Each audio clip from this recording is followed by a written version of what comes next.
Alam mo ba kung anong masarap sa pakiramdam? Yung nakakapag-shopping ka at gumagastos sa restaurant without feeling guilty dahil alam mong may natutulungan ka. Yes, bongga nga yan. Well, kung ganyan ang bet mo, you should try the Happy Project Store and Puzzle Cafe.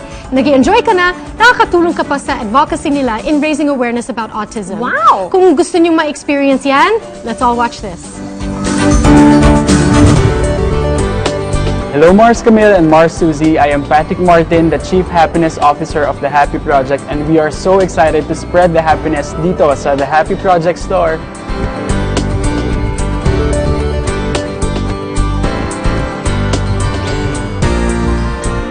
The Happy Project is basically a social enterprise. We basically sell happiness. We sell happiness through our products. We have our happy pouches and we have our happy shirts.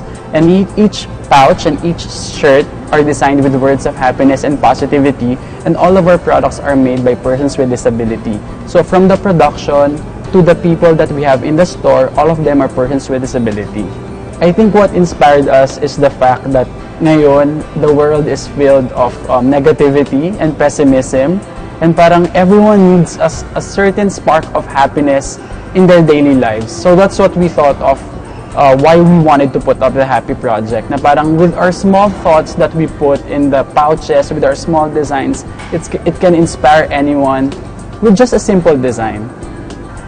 I call my staff as our happy sales officer, and they're basically the champion of this business. Basically, they're the reason, one of the reasons why I want this to be bigger than what we are now.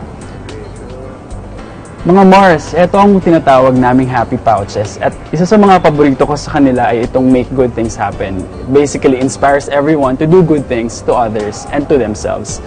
All of our happy pouches are made by the deaf and the mute community, and we always let people know na mga pipi at mga bingi ang gumawa sa kanila for them to be inspired as well na equal treatment tayo sa lahat ng tao. Ito naman ang mga tinatawag natin na happy shirts. Sa ngayon, meron kaming 5 designs. Pero isa rin sa mga bestseller namin ay itong I Choose to be Happy. For people to know na gusto ko lang maging masaya, ganun kasimple, walang kahit anong arte, I choose to be happy. Mga Mars, if you're looking for a perfect Christmas gift this holiday season, the Happy Project is the happy choice for you. At maraming salamat sa pagbisita dito sa aming store sa UP Town Center. At sa mga hindi pa nakabisita, come and visit us and let's together spread the happiness. Welcome mga Mars! Tara, merienda muna kayo sa Puzzle Cafe.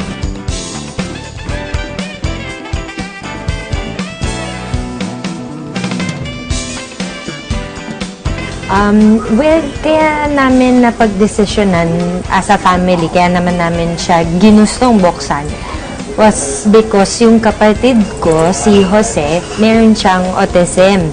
So, nakasama siya, na-diagnose siya na merong autism spectrum disorder. So, naisip na rin namin na parang hindi naman siya magbe-benefit din kasi sa normal schooling. Hindi naman niya magagamit yung kung ano man natututunan niya sa school. And isa pa, naisip na rin naman namin na hindi naman siya makakapag-college katulad namin or makakapaghanap ng trabaho. So, kinailangan na kami yung makapag-isip ng gagawin niya. And sa pagbukas na rin ng Puzzle Cafe, lumaki na rin yung mission and vision na gusto namin gawin. Hindi na lang kami nakafocus kay Jose ngayon. Nakafocus na rin kami sa madami pang individual na na-diagnose with autism. At actually, hindi lang nga autism, even other disorders like Down syndrome, cerebral palsy. Gusto namin na first-hand yung magiging experience ng customers na nakikita talaga nilang may kakayahan din tong mga individual na to. Hindi lang sila para sa bahay or para sa therapy lang. Pwede talaga silang ilabas sa bahay at makikita nyo napakadami talaga nilang pwede pang gawin. Kung ano mang natututunan nila sa school or kung ano mang gustong ituro sa kanila ng parents, nafa-follow through namin dito. Kasi trabaho naman po talagang ginagawa nila. Katulad ng pag-serve, pag-waiter, yung iba kayang mag-cashier, so sila yung nagsusulat ng bill.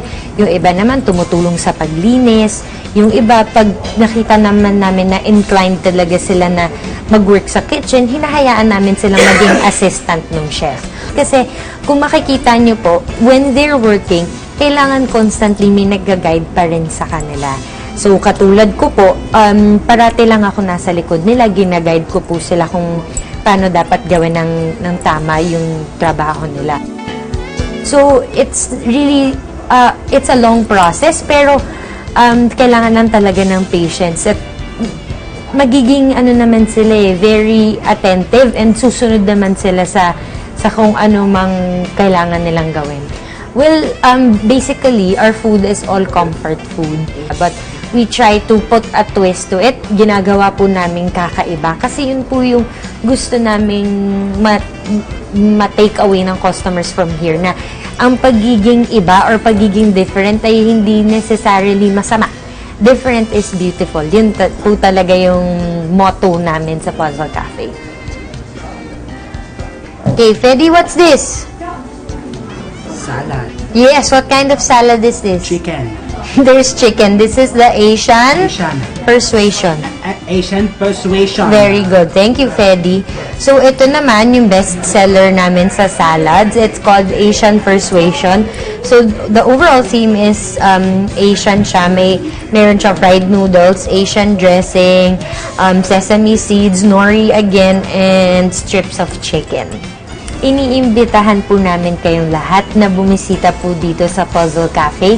Kami po ay located sa number 1 Comets Loop, Blue Ridge B in Libis.